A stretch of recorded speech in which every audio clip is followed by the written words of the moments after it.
Hello, everybody, and welcome back to another little chit-chat, a chinwag, with me and my mum. And by the way, a chinwag is British English slang to say a conversation, a chat. So, Mum, how's life? How are you getting on? I'm absolutely fine, thank you. The weather is up and down. It's been raining, it's been sunny, so I feel a bit wintry looking today, but yes, no t-shirts today. Clay. You Yeah, okay? I'm all good. I cannot complain. I'm home alone this weekend and I've just been out for a run. And when I left the house, it was nice. It was a little bit sunny. And then halfway through my run, I saw that the clouds were getting darker and darker.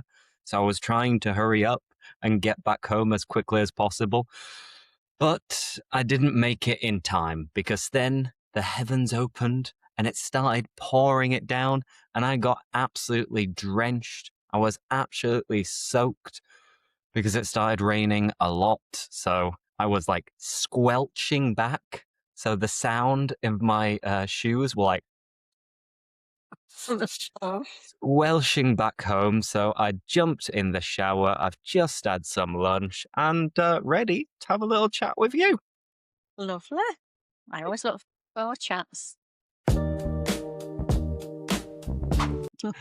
Excellent. So, as usual, we've got 8 different conversation questions that we're going to take it in turns to ask and answer. And at the end, make sure you stick around because I will go over and review some of the more advanced slang, phrasal verbs, and expressions. So, let's begin. Let's kick off with the first question, which is something that I think we agree on. And it's all about complimenting, saying nice things to other people, giving them good feedback. So, Mum, how do you normally react to compliments?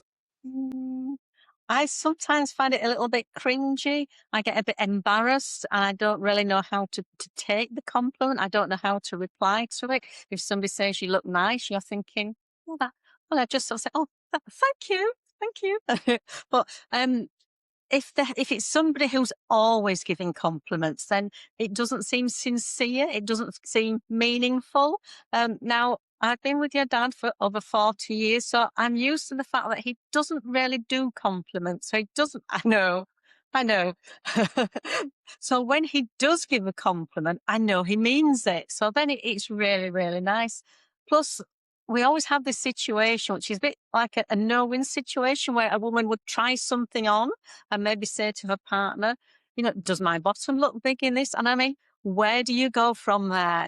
So it's like, do I say, well, it does a bit, or just say, no, not at all? And then, are you sure? So maybe compliments are a difficult thing. There's a lady, a Mexican artist called Frida Kahlo, and years ago she did a quote, and it was sort of to do with her husband Diego, and it was along the lines of, "If I have to ask you to say that I'm beautiful or that I miss you or whatever, like say, if I have to ask, I don't want it anymore." And I think I'm a little bit like that as well. If I have to sort of fish for a compliment, if I have with Bruce, if I have to sort of, we're going out and I sort of, does this look okay? And then I'm thinking, I'm actually asking him to compliment me. So I just, yeah, I'm a bit on her wavelength. Yes.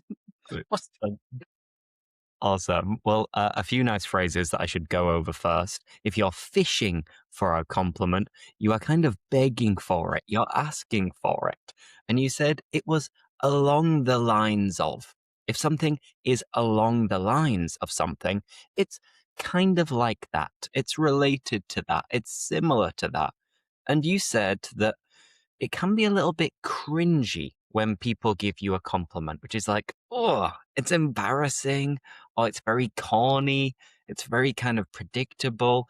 And I agree with you that I get a little bit awkward and I don't quite know how to react when people compliment me, where I'll start to blush and my cheeks will go a little bit red. And of course, I'll say, oh, that's so kind of you. Thank you so much.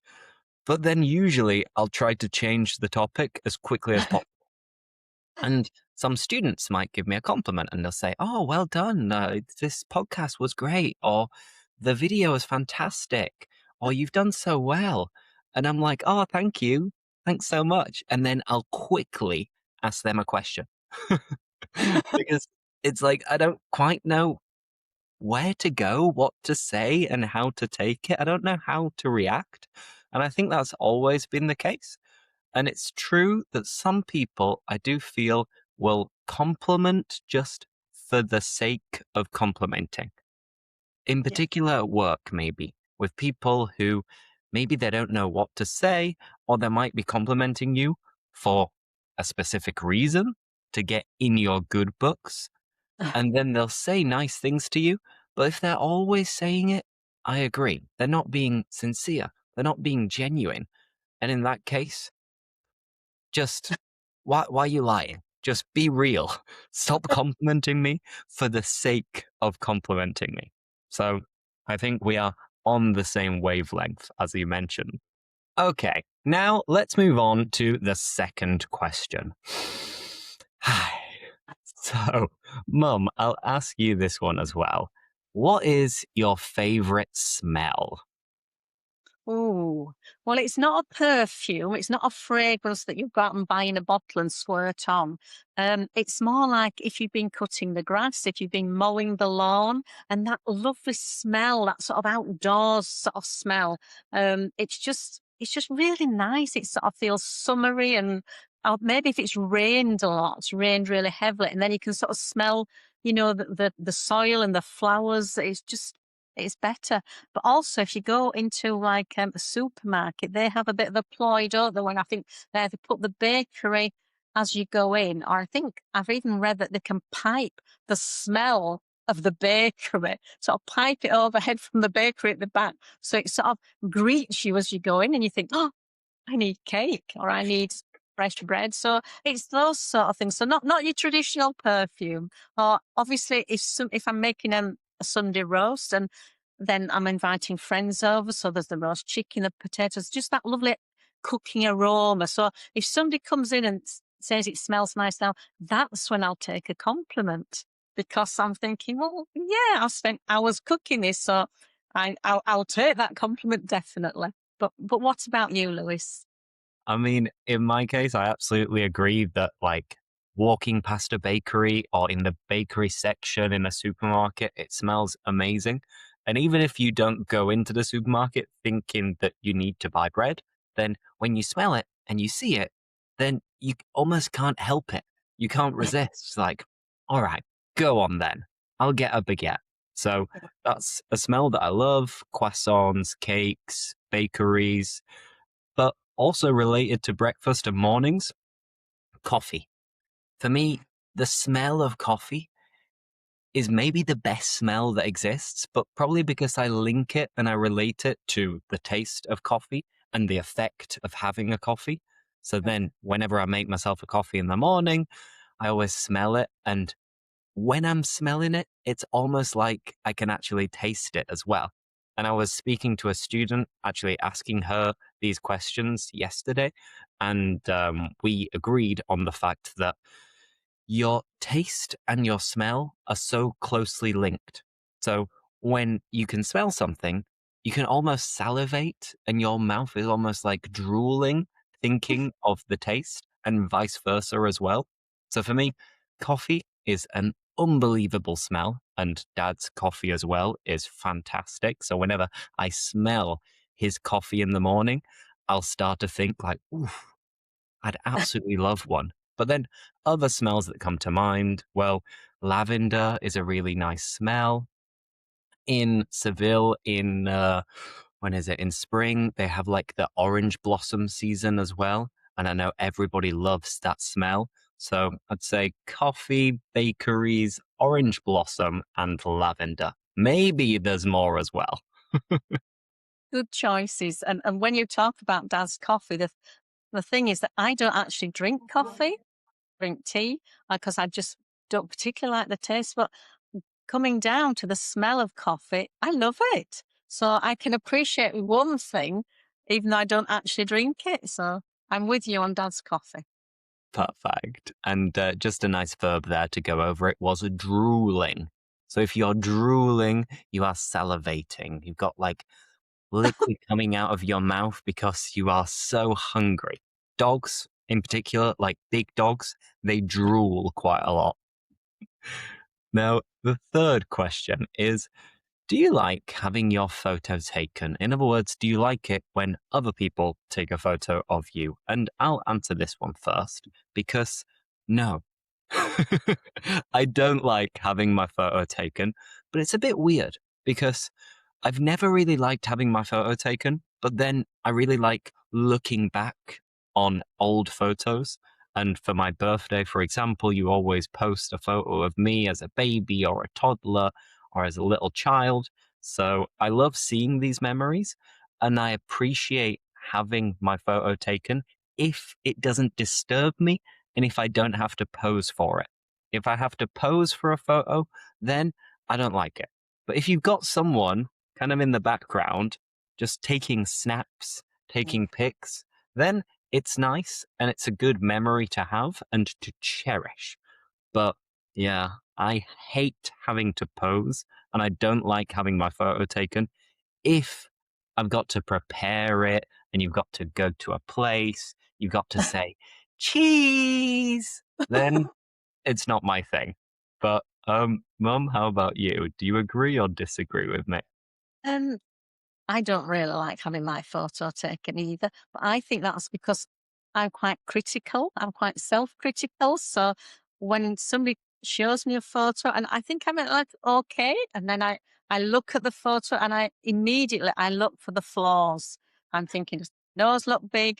Do my eyes look weird? Or, something I just, or my hair, because I have quite curly hair, if it's damp, it's like a triangle. So I don't really like having my photos either.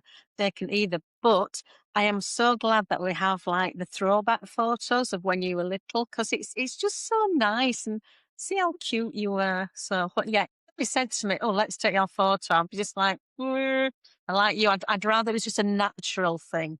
And it was more difficult. Now it's easy because everybody has phones, but doing the videos of you and your sister when you were little, it was one of those old fashioned sort of like camcorders that were handheld about this like a brick.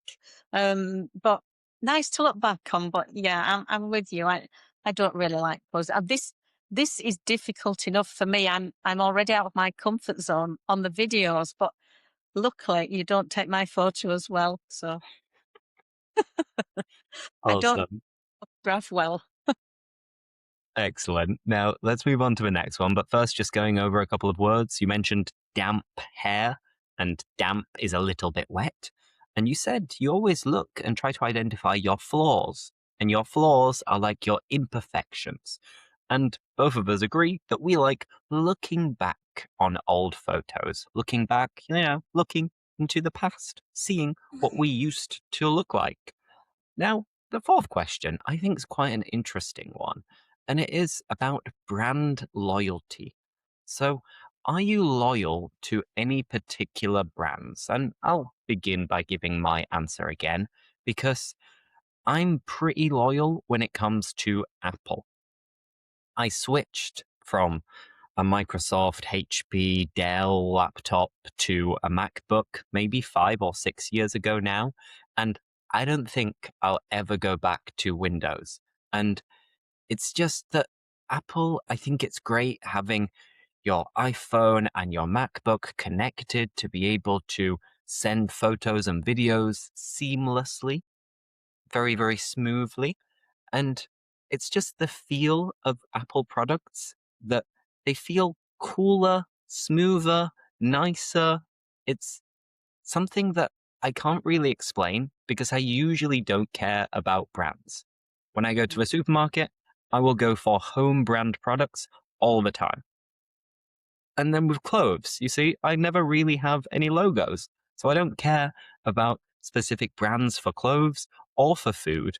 But when it comes to technology, I am an Apple guy. So I love my iPhone, I love my MacBook, and I think I will always stick with that. So I'm quite loyal to these brands, but that's probably about it. Um, how about you?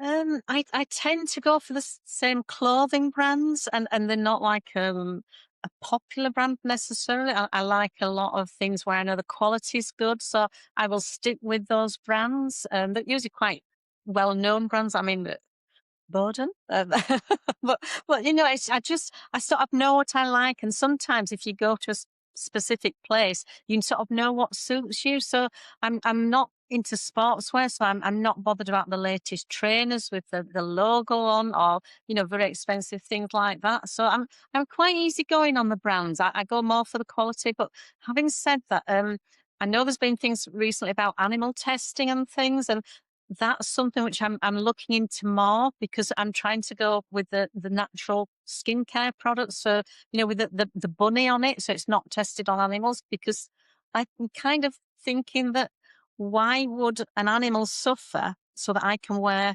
makeup? That is my feelings behind it.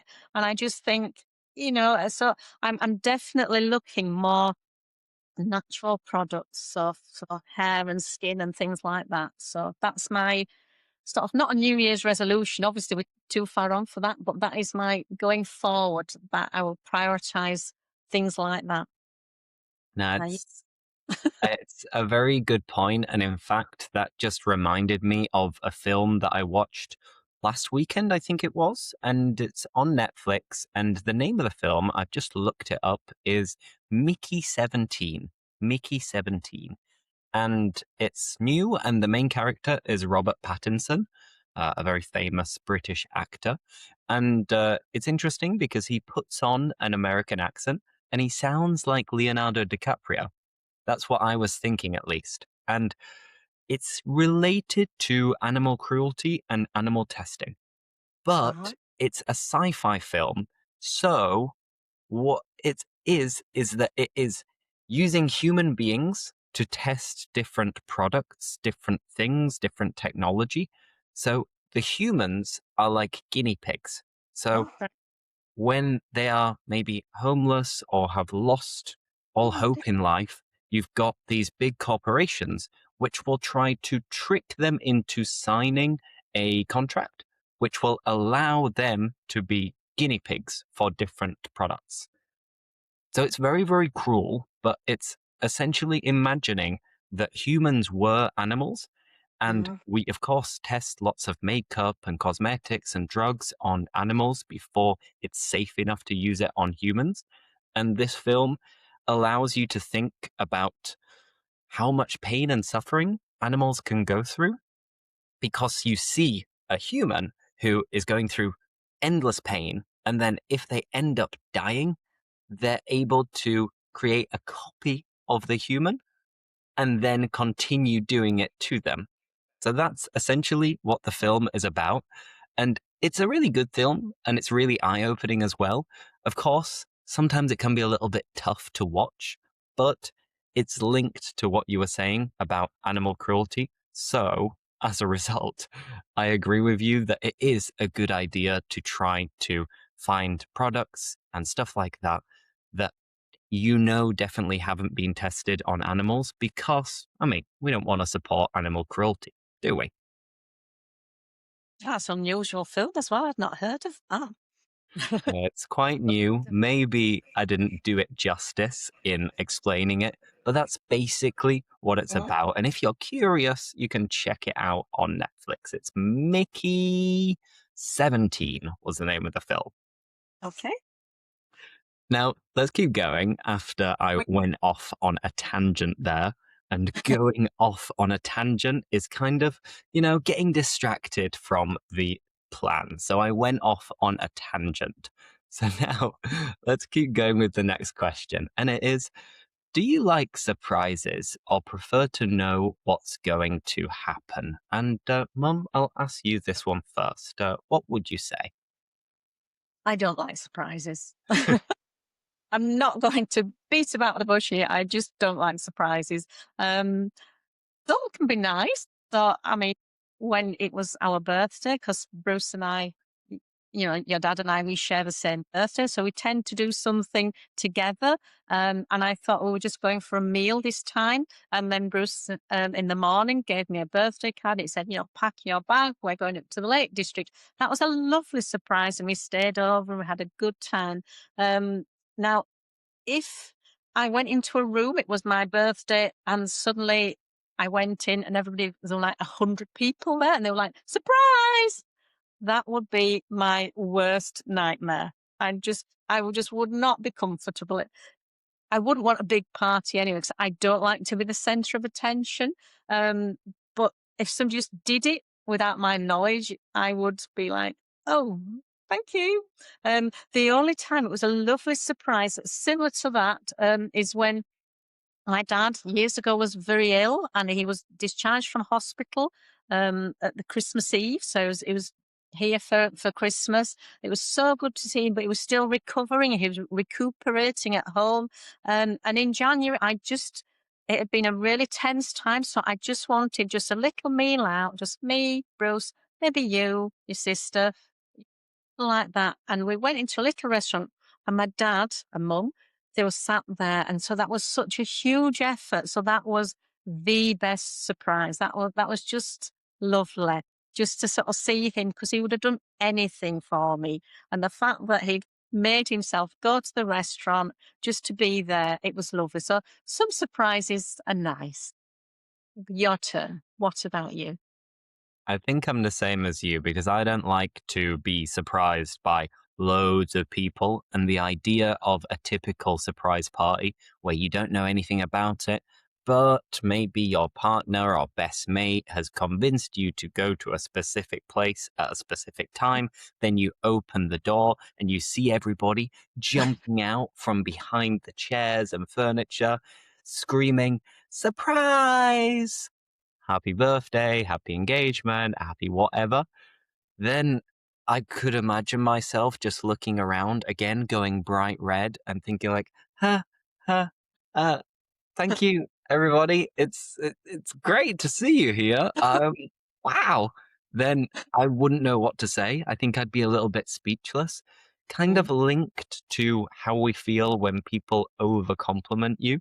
So I think if it involves loads of people, I'm not a fan. I'm not into it. I'd rather know what's going to happen.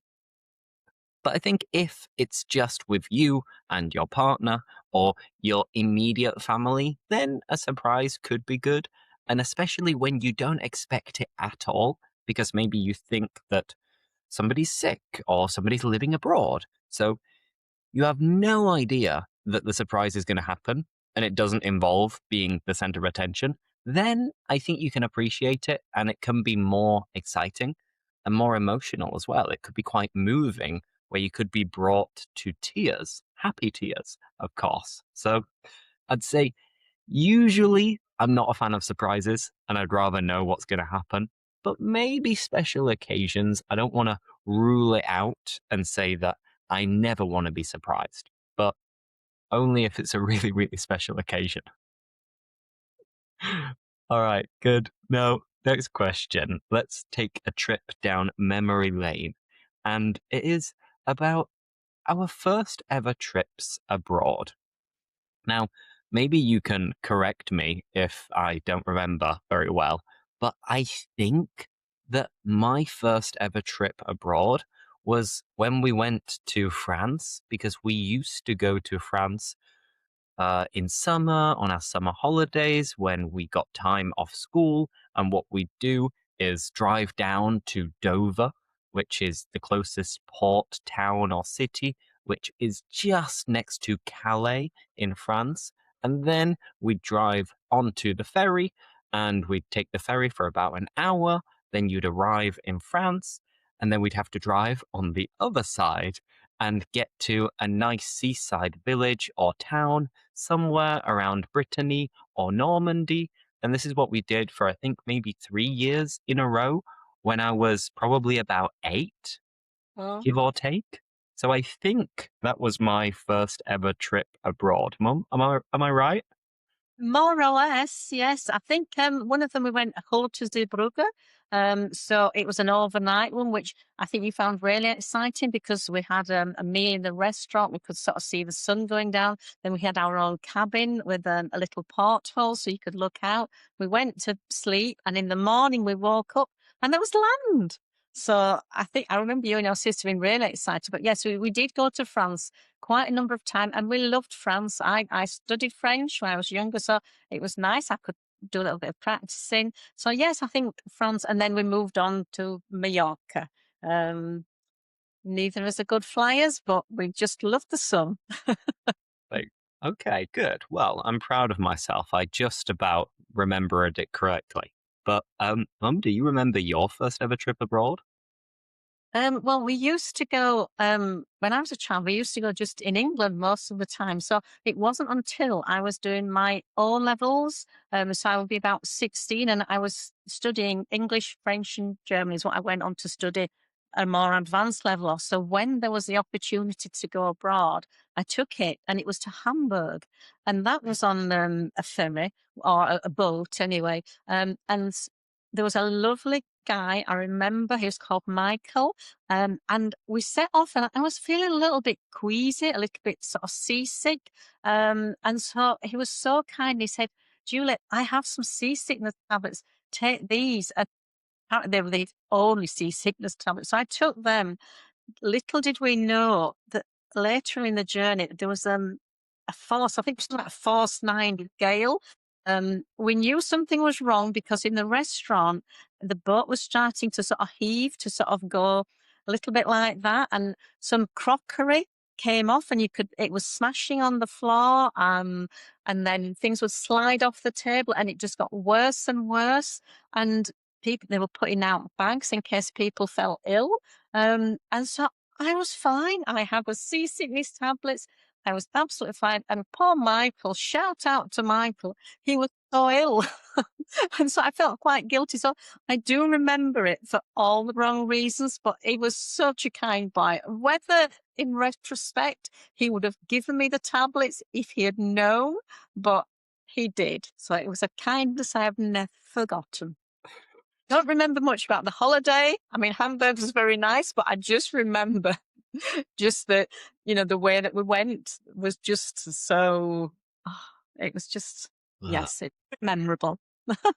It doesn't sound very nice. It's the typical thing that I would absolutely hate, where I'd feel my stomach, moving around, and I'd need to throw up, probably. I'd probably need to puke quite a lot. And then if you look out when you're out at sea and you see these huge waves as well, then, I'm not a fan at all. And if it's very like bumpy, if the seas are very rough, then not my thing. I think I prefer maybe even a plane with turbulence than being on a boat with rough seas if I have to pick. Ugh. And just going over a couple of words there, we had queasy. If you feel queasy, it's like you feel a little bit sick and a little bit dizzy. And you said we set off. When we set off, we knew something wasn't okay. And to set off is to start a journey, to leave your house, or in this case, you leave the port. Now, we got two more questions. So the penultimate one, I believe, is, are you a competitive person? And I'll answer this one first. And I'd say, yes, I am quite a competitive person, but not in everything. Because, for example, I'm competitive and I like to compete. And of course, like everybody, I like to win.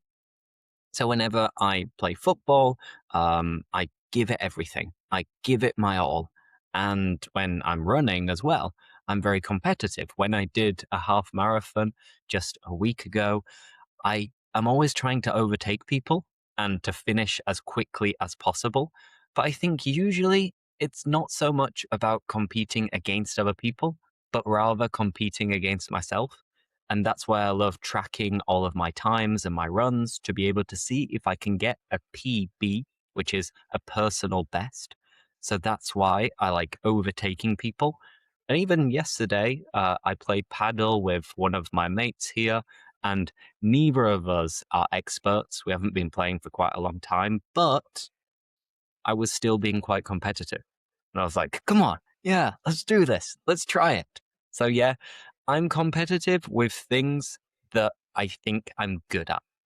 If, on the other hand, I'm doing something that I know I'm useless at, then I'm quite happy to be like, I don't practice a lot. I'm not very good. I'm terrible. So I'll almost criticize myself to take off a little bit of pressure and then accept that I'm not going to win. So I'd say on that note, I'm not really a sore loser either. I'm not a bad loser. If I do lose, well, you just have to accept it and be graceful in defeat. So that's my answer. Mum, are you a competitive person? Not really. I would never want to be competitive at the expense of somebody else. So I was never very ambitious at work because my main focus was on having a job which fit around my family. So, but speaking of work, there was one time, and we had a rounders match, which is where you have a long bat and a ball, and you have to sort of hit it and run round. And it was after work, it was for the staff. And we had to pick teams. And there was one lady who was really a really nice person, and she was picking the teams. And I heard her say something like, "I we probably won't pick Julie because she's too nice." Yeah, she's sort of too nice. So she probably isn't very competitive.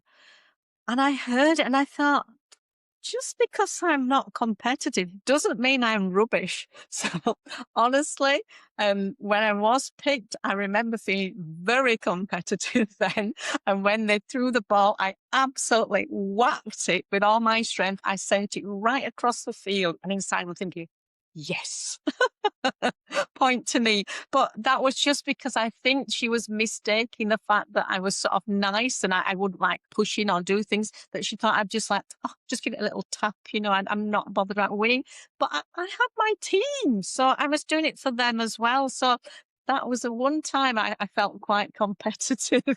But you see, don't judge a book by its cover. Absolutely. Do not judge a book by its cover. Do not prejudice someone.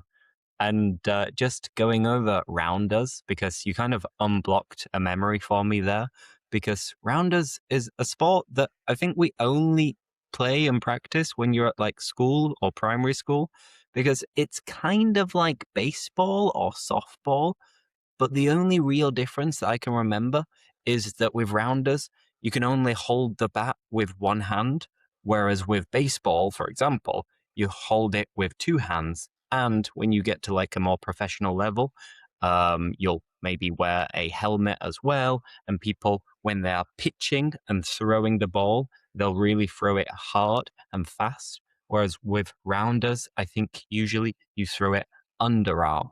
So it's a kind of version of baseball that's played a lot at schools in the UK, mainly primary schools, but a little bit at secondary school as well.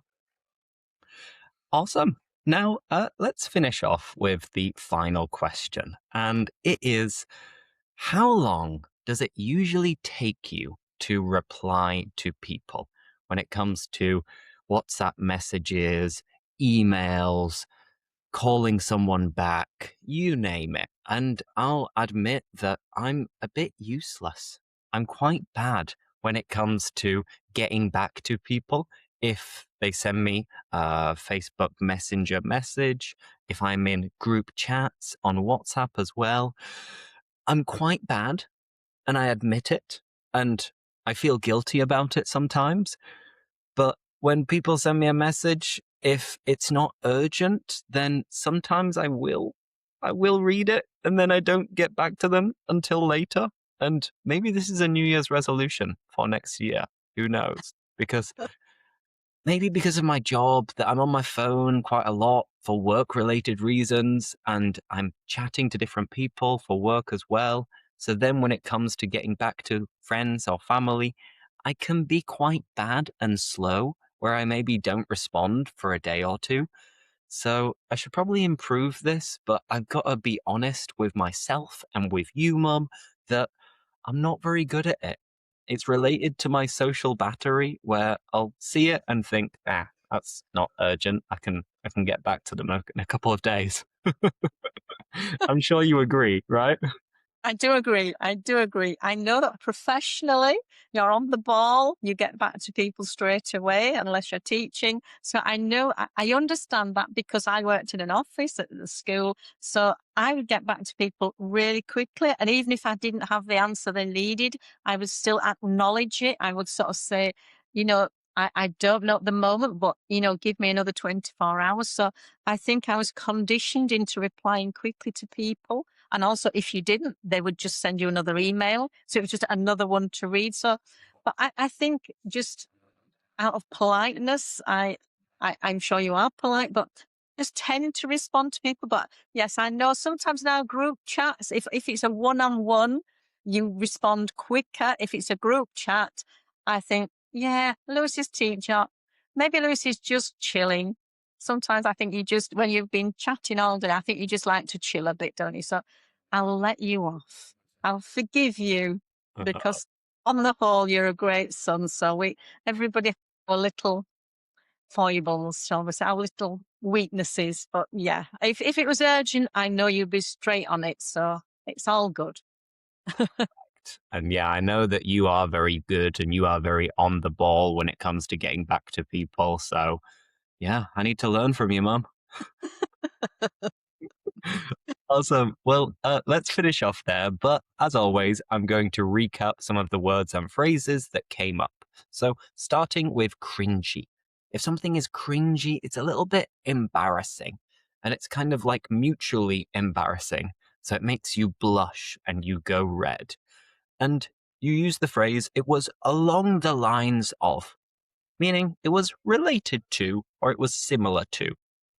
If you are fishing for a compliment, you are kind of begging for it or you are asking for it. And if you are in someone's good books, it means that you are in their favor at any given moment. Then dogs tend to drool, especially like St. Bernards, for example. They drool, they salivate.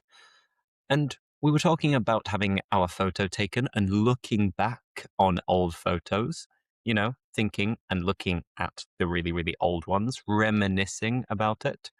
Then with photos, you tend to focus on your flaws, which are your imperfections, things that maybe you're not very fond of.